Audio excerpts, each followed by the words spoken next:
తినే ఆహారం కల్తీ, తాగే పాలు కల్తీ, ఆఖరికి ఛాయ్ కూడా కల్తీనే. ప్రజా ఆరోగ్యం పాలిట కల్తీ మాఫియా కాల ఎముడిలా తయారైంది.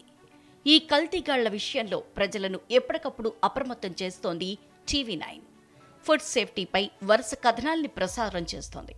ఛాయ్ పత్తా కల్తీపై గ్రౌండ్ రిపోర్ట్ ఇప్పుడు చూద్దాం.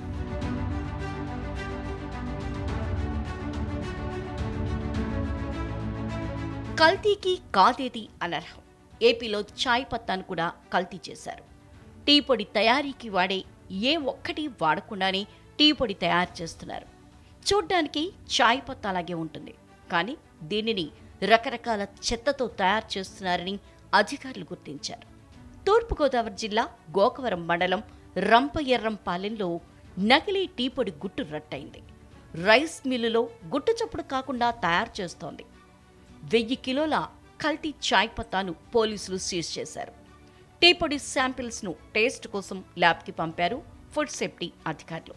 నకిలీ టీ పొడిని తయారు చేస్తున్న రైస్ మిల్ నుంచి గ్రౌండ్ రిపోర్ట్ను మా స్పెషల్ కరెస్పాండెంట్ సత్య అందిస్తారు. ప్రస్తుతం ఇది గోకవరం మండలం సంబంధించినటువంటి ఒక ప్రాంతంలో నకిలీ టీ పొడి తయారు చేస్తున్నటువంటి కేంద్రాన్ని గుర్తించారు ఏదైతే పోలీసుల అధికారులు. ప్రస్తుతం అక్కడ ఉన్నటువంటి స్టాక్ని అంతా కూడా ప్రస్తుతం సీజ్ చేశారు. నిర్వాహకులు పరారీలో ఉన్నారు. వస్తానని చెప్పినటువంటి నిర్వాహకులు పత్తా లేకుండా పోవడంతో ప్రస్తుతం ఇక్కడ ఉన్నటువంటి 1000 కేజీలకు పైగా సంబంధించినటువంటి టీ పొడి బస్తాలని స్వాధీనం చేసుకున్నారు. చూడవచ్చు ఇక్కడ ప్రస్తుతం బయట ఏదైతే రైస్ మిల్స్కి సంబంధించినటువంటి ఒక ప్రాంతాన్ని వీళ్ళు ఒక నిర్వాహక కేంద్రం కింద ఏర్పాటు చేసుకుని ఇక్కడే ఈ కల్తీ దందాకి పాల్పడుతున్నట్టుగా గుర్తించారు. ప్రస్తుతం రైస్ మిల్లు రంపఎర్రంపాలెం, గోకవరం మండలం రంపఎర్రంపాలెంలో పెద్ద ఎత్తున బస్తాలను ఒకసారి చూడొచ్చు. వీళ్ళంతా కూడా కల్తీ టీ పొడి తయారు చేస్తున్నట్టుగా కూడా ఒక అంచనాకు వచ్చారు. దాదాపు 1000 కేజీలకు పైగానే ఈ నకిలీ పౌడర్లకు సంబంధించి ఏదైతే బేకింగ్ పౌడర్ కానివచ్చు, అందులో చింతపిక్కలకు సంబంధించినటువంటి దాన్ని అంతా కూడా పొడి చేసి ఇందులో కలుపుతున్నారు. అయితే ఇందులో మళ్ళీ జీడిపప్పు తొక్క తీసేసిన తర్వాత ఆ పిక్కలు ఏవైతే ఉంటాయో ఆ పిక్కలకు సంబంధించినటువంటి పౌడర్ను కూడా కలుపుతున్నట్టున్నారు.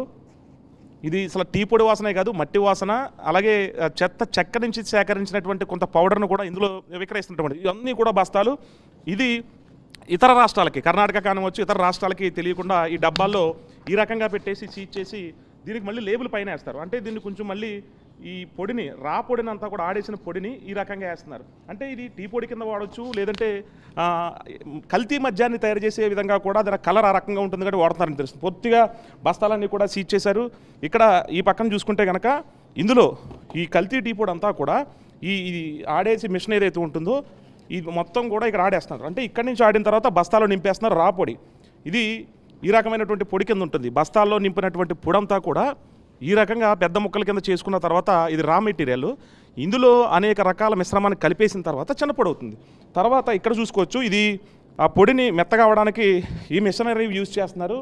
ఇదంతా కూడా ఇక్కడ మిషనరీకి సంబంధించినటువంటి పిక్కల్ని, అంటే టీ పొడిలో ఎన్ని రకాలైతే ఉంటాయో, ఏదైతే కేరళ టీ పొడి అంటారో, రకరకాల టీ పొడి అంటారో, అదేవిధంగా ఆ రకంగా ఈ ముక్కలను రా పొడిని ఇందులో అనేక రకాల చెత్తను కలిపేసి మనుషుల ప్రాణాలతో చెలగాటమాడటానికి నిదర్శనం ఇది అనుకోవచ్చు.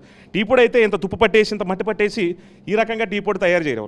మరోపక్క ఇక్కడ బస్తాల్లో బేకింగ్ పౌడర్ని కలిపేసినటువంటి దృశ్యాలు కూడా చూపించే ప్రయత్నం చేస్తున్నాము.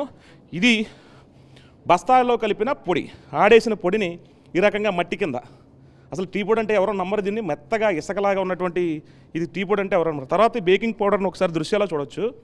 ఇది నార్మల్గా మనం సోడా కొంచెం వేసుకుంటేనే కడుపు నొప్పో లేదంటే గ్యాస్ నొప్పి వచ్చేది. ఆ రకంగా వీళ్ళు ఈ బేకింగ్ పౌడర్ని యూజ్ చేసి ఈ మిశ్రమాన్ని కూడా ఇందులో నొగరొచ్చే విధంగా కూడా టీ పొడిలో కలుపుతున్నారంటే ప్రజల ప్రాణాలతో ఏ రకంగా చెలగాటమాడుతున్నారనేది మనకు అర్థమవుతుంది. చూశారుగా టీ పొడి ఎలా తయారవుతోందో.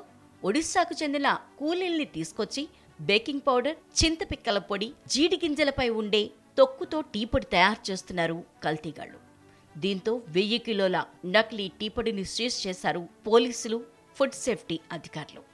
నకిలీ టీ పొడిని టెస్టుల కోసం ల్యాబ్కు పంపామంటున్న ఫుడ్ సేఫ్టీ అధికారి రుక్కయ్యతో మా special correspondent Satya face to face.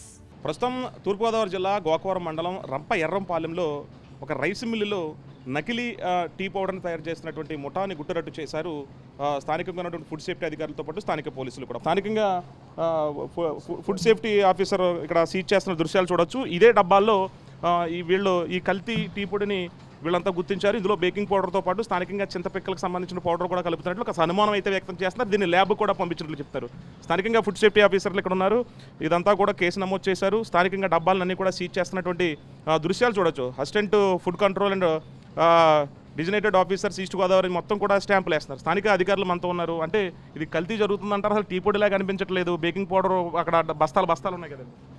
అది కల్తీ టీ పౌడర్ లాగా కాదు, కానీ టీ పౌడర్ లాగా తయారు చేసి అట్లా టీ పౌడర్లో కలపడానికి ఏమైనా తయారు చేస్తున్నారేమని అనుమానించి ఈ కల్తీ టీ పౌడర్ని శాంపిల్స్ తీసి ల్యాబ్కి పంపిస్తున్నాము. ల్యాబ్ రిపోర్ట్ వచ్చిన తర్వాత వాళ్ళ మీద చట్ట ప్రకారం కఠినమైన చర్యలు తీసుకుంటే రైస్ మిల్ యాజమాన్యమే దీనికి బాధ్యత అన్నట్టుగా ఇద్దరిని కలిపి మేము ఇందులో ఇన్క్లూజన్ చేస్తున్నాము. అది క్యాష్యూ హస్కు అంటే ఒక జీడిపిక్కల పైన ఉండే పొట్టిను ప్లస్ సోడియం కార్బోనేటును ఇంకా మిగతా ఏవో 2-3 రకాలు దొరికినాయి. మొత్తం ఒక 5 రకాలు కలిపి అవి same to same tea powder granules లాగా తయారు చేస్తున్నారు. ఇదైతే చాలా ఆరోగ్యానికి హానికరమైంది. అది రిపోర్ట్ ఇతర రాష్ట్రాలు తరలిస్తున్నారంటారు. ఎందుకంటే లోకల్గా ఎక్కడ వ్యాపారం చేయట్లేదు అన్నారు. ఈ డబ్బాల్లో ప్యాక్ చేసేసి వాళ్ళు ఇలాంటి ప్యాకింగ్లు ఇతర రాష్ట్రాలు తరలిస్తున్నారని ప్లాన్ ప్రకారం ఇదంతా చేస్తున్నారనుకోవచ్చు. అంటే మేము అనుకోవడం ఏంటంటే ఇది అసలు టీ పౌడర్లో కొంత కలిపి ఇది కలిపి చేస్తున్నారేమో నేను అనుకుంటున్నాము. కానీ వాళ్ళు అందుబాటులో లేకపోవడం వల్ల వివరాలు తెలియట్లేదు. కల్తీ టీ పొడి వల్ల అంటే టీ పొడి ఇందులో నామ్స్ ప్రకారం అయితే టీ పొడికి సంబంధించినటువంటి ఐటమ్స్ ఇందులో ఏమీ లేవు. మొత్తం కూడా కల్తీ. ఈ టీ పొడిని ఎక్కడ విక్రయిస్తున్నారు, ఏ రాష్ట్రానికి పంపుతున్నారనే విషయాలపై ఆరా తీస్తున్నారు అధికారులు. ఈ నకిలీ టీ పొడిని టెస్ట్ చేసింది TV9. ఈ పొడితో చాయ్ పెడితే ఒరిజినల్ చాయ్ పత్తాతో చేసిన టీ కన్నా కలర్ఫుల్గా కనిపిస్తోంది. కావాలంటే మీరు చూడండి. తూర్పుగోదావరి జిల్లా గోకవరం మండలం రంప ఎర్రంపాలెంలో ఒక రైస్ మిల్లు వెనకాల గుట్టు చప్పుడు కాకుండా షూ పాలిష్ అంటూ దాని పౌడర్ అంటూ కూడా ఇక్కడ ఏదైతే రైస్ మిల్లు యజమానికి చెప్పి అక్రమ దారిలో ప్రజారోగ్యం క్షీణించే విధంగా టీ పౌడర్ని తయారు చేస్తున్నారు. అసలు ఇది ఒకసారి రెమెడీ చేసి చూద్దాం. అసలు టీ పౌడర్ని అసలు హాట్ వాటర్ మనకుంది, టీ పౌడర్ని వేసి పాలు కలుపుదాము. ఒకసారి ఇది వేడి నీళ్ళని ఒక గ్లాసులో వేద్దాం. గ్లాసులో వేసిన తర్వాత ఇది టీ పౌడర్. ఇది అంటే బ్లాక్ టీ అంటారు కొంతమంది. ఈ టీ పౌడర్ కింద తయారవుతుంది, డికాషన్ అంటారు. దీంట్లో పాలు కలుపుదాం. యాజ్ టీజ్గా టీ తయారవుతుందో లేదో చూద్దాం. అసలు కల్తీకి టీకి ఈ కల్తీ టీ పౌడర్ టీకి ఎలాంటి తేడా ఉందో చూద్దాం. సో స్వచ్ఛమైన ఏదైతే ఇప్పుడు మార్కెట్లో విక్రయిస్తున్నటువంటి అదే రకంగా యాజ్ టీజ్గా వచ్చినటువంటి కమ్మటి చిక్కని టీ, ఇదే టీ ఇతర రాష్ట్రాలకు తరలించి అభం శుభం తెలియనటువంటి పొలాల్లో పనిచేసే రైతులకు కానివచ్చు, లేదంటే రోడ్ల మీద వ్యాపారస్తులు ఎక్కడైతే టీ పాయింట్లు ఉంటాయి చెట్ల కింద నీడని ఏదో కాసేపు తలపోటు తగ్గుతుందని టీ తాగుదామంటే తలలో ఆ బ్రెయిన్లో చొచ్చుకుపోయేటటువంటి వ్యాధులు చొచ్చుకుపోతున్నాయి ఈ టీ పౌడర్ వల్ల. అలాంటి పరిస్థితి ఇక్కడ ఉంది. ఇప్పటికైనా ఫుడ్ సేఫ్టీకి సంబంధించిన అధికారులు కావచ్చు, స్థానిక పోలీసులు కావచ్చు, మారుమూలన ఉన్నటువంటి ఏదైతే ఎలాంటి స్థావరాలను ఏర్పాటు చేసుకున్న వారిపై కఠిన చర్యలు తీసుకోవాలంటూ కోరుతున్నారు. నకిలీ టీ పొడిని తయారు చేస్తున్న వారిపై కఠిన చర్యలు తీసుకునేందుకు అధికారులు సిద్ధమవుతున్నారు. ఇక మీదట టీ పొడి కొన్నామా, టీ తాగామా అన్నట్లు కాకుండా మీరు కొనే టీ పొడి ఒరిజినలా, డూప్లికేటా అని చెక్ చేసుకోండి. So be careful. కల్తీ టీ తాగకండి, అనారోగ్యం బారిన పడకండి.